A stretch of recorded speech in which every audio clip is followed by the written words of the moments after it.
Olá, pessoal, bem-vindos a mais um bate-papo tributário. Comigo, Jorge, aqui, professor Pedro Anan.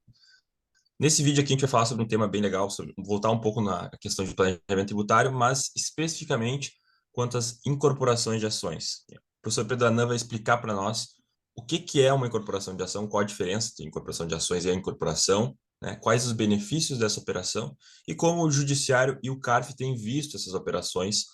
Se vocês vão ver que tem algumas controvérsias interessantes envolvendo essas operações. Professor Pedro, muito obrigado pela sua presença aqui e a palavra é sua. Então, obrigado, Jorge. Obrigado a todos por uma vez estar nos prestigiando, né, nesse nosso bate-papo tributário. E vamos falar desse tema, que é um tema bastante atual, né, porque esse tema está sendo discutido no CARF, né, teve recentes decisões referentes a essa matéria e também no Poder Judiciário. Então, para poder ser mais didático, eu acabei preparando uma apresentação que eu acho que vai nos ajudar a poder entender esse tema, né? Então, vamos lá. Tá dando para ver, Jorge? Sim, tá em tela cheia, certinho. Tá, então é incorporar ações de ações, que acabou sendo um tema de planejamento tributário que as empresas acabaram fazendo e o fisco entendeu que seria uma operação de planejamento tributário. Então, a incorporação de ações é diferente do incorporação de sociedades, tá, gente? Incorporação de sociedades, como nós já falamos em outro bate-papo, é quando uma sociedade, né, incorpora o patrimônio de outra e essa que está sendo incorporada deixa de existir. Já na incorporação de ações, o que acontece? A gente tem que ir lá no artigo 252 da Lei das SAs, então, aquilo que a gente sempre falou, vamos reforçar, ter o conhecimento tributário é importante, mas também tem que ter outro conhecimento em outras áreas do direito. Então, por exemplo, conhecer direito societário é muito importante, contratos, né, direito civil, direito das obrigações é importante para você poder entender melhor e fundamentar essas questões. Então, a incorporação de ações, o que fala o artigo 252 da Lei das SAs? A incorporação de ações é uma forma de incorporação na qual a totalidade das ações de uma determinada empresa, ou seja, uma empresa pega suas ações, transfere para o patrimônio de outra empresa, no caso a incorporadora, com a consequente conversão da empresa cujas ações são incorporadas em subsidiária integral da empresa incorporadora. Essa é a ação prevista no artigo 252. Então, se a gente lê, né, fica um pouco difícil entender. Então, vamos procurar facilitar através de esquema, que eu acho que é muito mais fácil, né, de organograma. Então, vamos imaginar aqui, eu tenho acionistas que são proprietários de ações de duas empresas. Uma, que é a Lata Velha, Sociedade Anônima, você vê que o nosso nome é bem criativo, né, para poder facilitar a didática, e temos a Trambiques SA, que é uma outra empresa também, que também é uma sociedade anônima. Pode ser capital aberto ou capital fechado, tanto faz. Mas, como a gente fala em incorporação de ações, tem que ser feito com sociedade anônima, não dá para fazer com limitada, porque não tem base legal para isso, né? Então, o que vai acontecer? A empresa Trambiques Lata Velha vai incorporar as ações da Trambique SA, vai incorporar 100% das suas ações. Essa operação tem que ser a valor econômico, tá? Porque a lei assim determina, e precisa ter de laudo de avaliação para poder suportar e dar base econômica da operação. Após a incorporação das ações de ações, o que vai acontecer? A Trambique SA passa a ser uma subsidiária integral lá da Lata Velha, tá? E aí o que acontece? Como essa operação foi efetuada por valor econômico ou valor de mercado, a Lata Velha SA reconhece o quê? Um ganho nas ações, né? Um ganho por valorização nessa capitalização. E aí qual que é a discussão? Esse ganho de capital é tributável ou não é tributável? Existe a disponibilidade econômica e jurídica dessa renda ou não? Isso, na verdade, é uma potencial valorização dessas ações e só vou realizar quando efetivamente vender essas ações. Então, essa é a discussão que a gente acaba tendo nisso aí. A Trambiques SA passa a ser uma subsidiária integral, né? Isso, né? E o que acaba acontecendo? Como há essa valorização, acaba sendo reconhecido que um ágio nessa operação. E aí, se a Trambiques SA foi incorporada, esse ágio torna-se uma despesa dedutível ou não? Também é uma outra discussão, né? Inclusive, tem alguns julgados do CARF em relação a essa matéria. Mas vamos falar só da questão do ganho de capital da Lata Velha quando ela faz essa incorporação de ações. Na verdade, o ganho de capital que seria que os acionistas tiveram nessa incorporação de ações, né?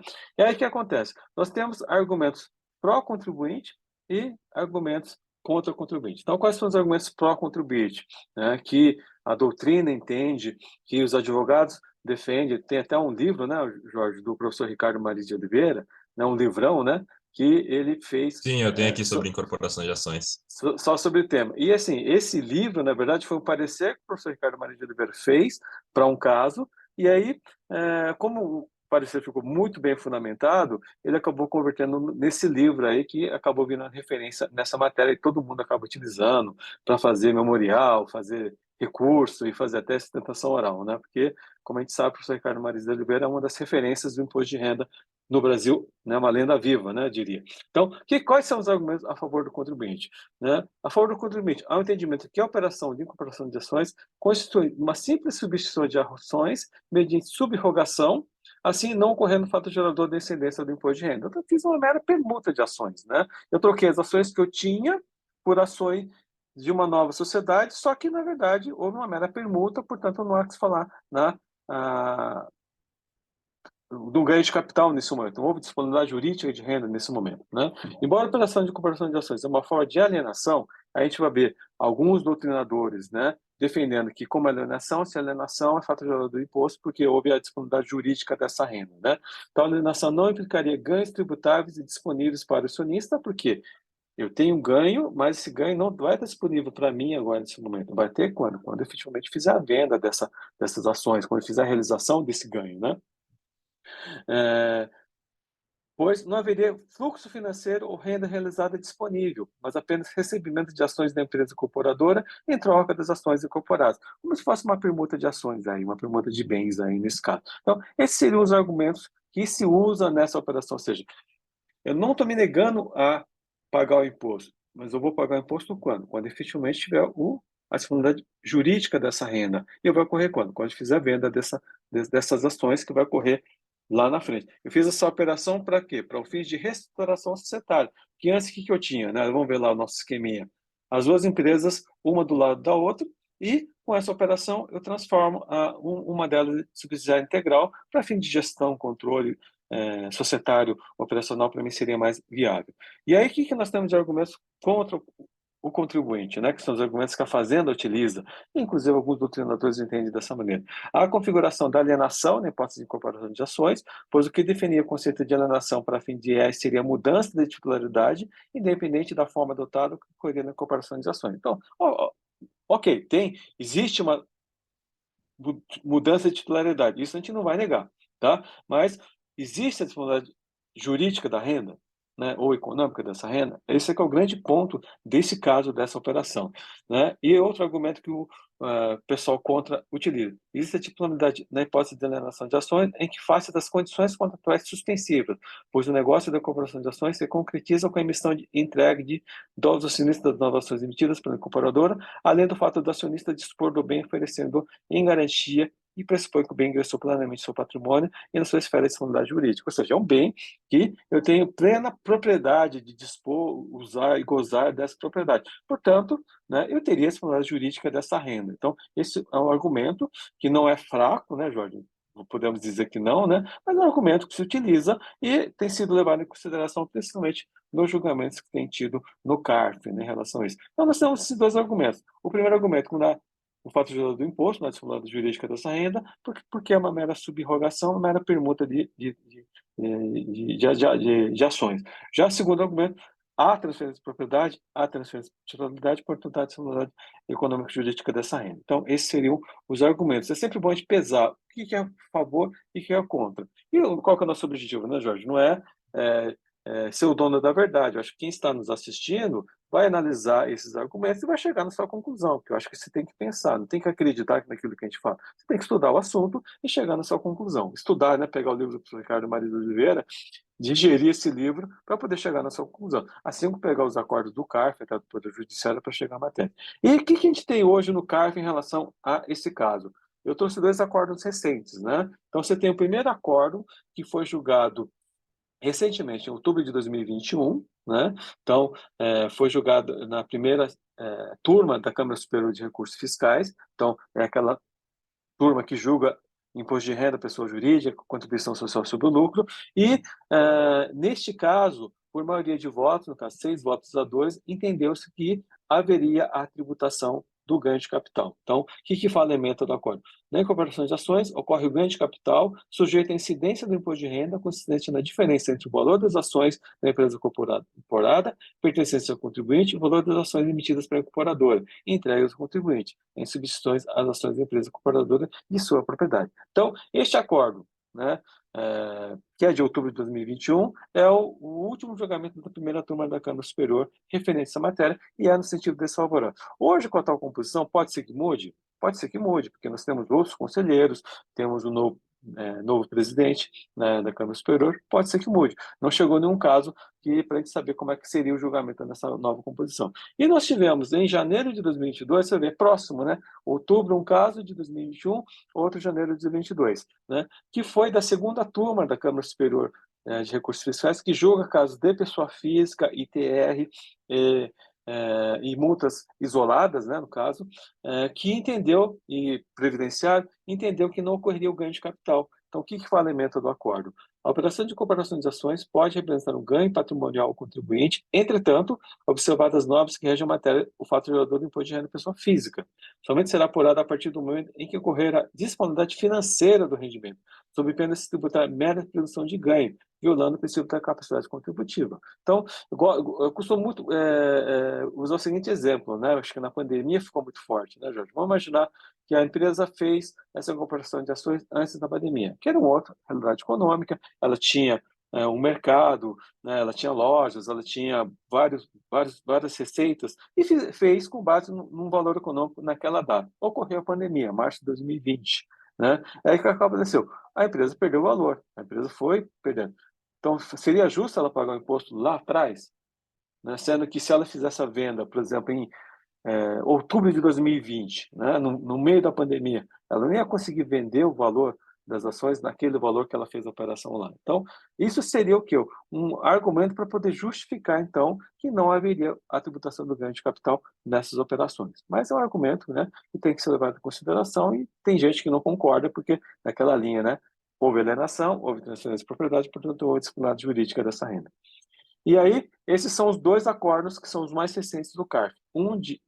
Em sentido contrário, que é de outubro de 2021, que é da primeira turma da Câmara Superior de Recursos Fiscais, e outro, que é de janeiro de 2022, que é da segunda turma da Câmara Superior de Recursos Fiscais. E aí, o que acontece? Muitos contribuintes que não estavam tendo